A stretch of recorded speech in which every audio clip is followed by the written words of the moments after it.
नमस्कार, मैं हूं आपके साथ सोनी और आप देख रहे हैं न्यूज स्टेट।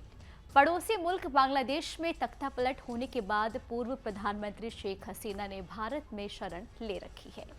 उनके देश में रहने को लेकर कई तरह की अटकलें लगाई जा रही हैं, जिससे भारत बांग्लादेश के संबंधों को लेकर भी बातें हो रही हैं।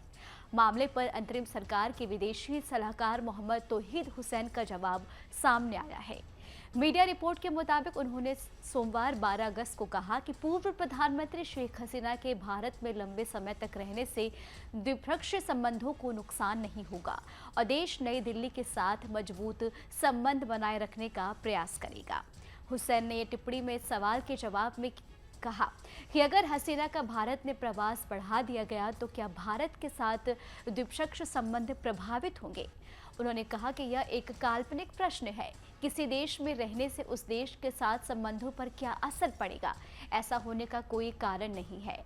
हुसैन ने कहा कि द्विपक्षीय संबंध आपसी हितों के बारे में है और दोस्ती इन हितों पर निर्भर करती है। उन्होंने कहा कि अगर हितों को नुकसान पहुंचाया जाता है तो दोस्ती नहीं चलती। उन्होंने इस बात पर भी जोर दिया कि द्विपक्षीय संबंध एक महत्वपूर्ण मामला है।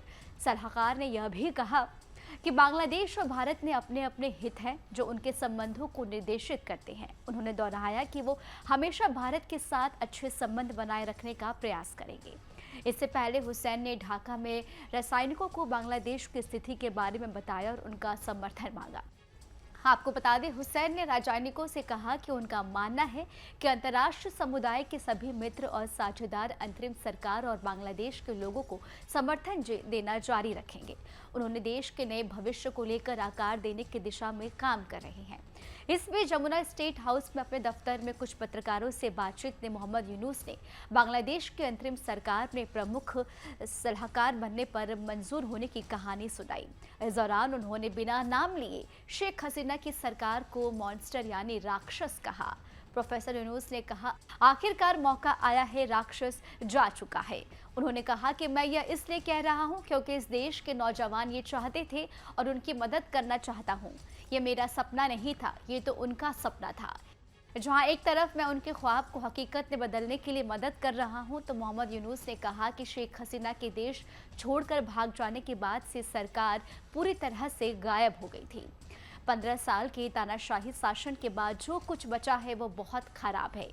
यहाँ तक कि उस सरकार ने भी जो किया वह भी मेरी समझ से परे है। उन्हें बिल्कुल अंदाजा नहीं था कि प्रशासन क्या होता है, लेकिन फिर भी अराजकता के सामने बहुत सी उम्मीदें हैं। उन्होंने कहा कि हम यहाँ हैं देश के लिए एक नया चेहरा, क्योंकि आखिरकार अब राक्षस चला गया है, इसलिए यह उत्साह भी है।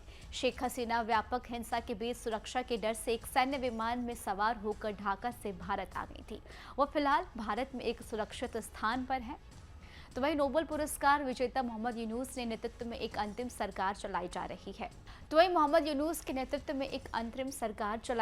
है। वो बांग्लादेश में हिंसा को रोकने की अपील कर चुके हैं और समय से पहले चुनाव की तैयारियों पर जोर दे रहे हैं।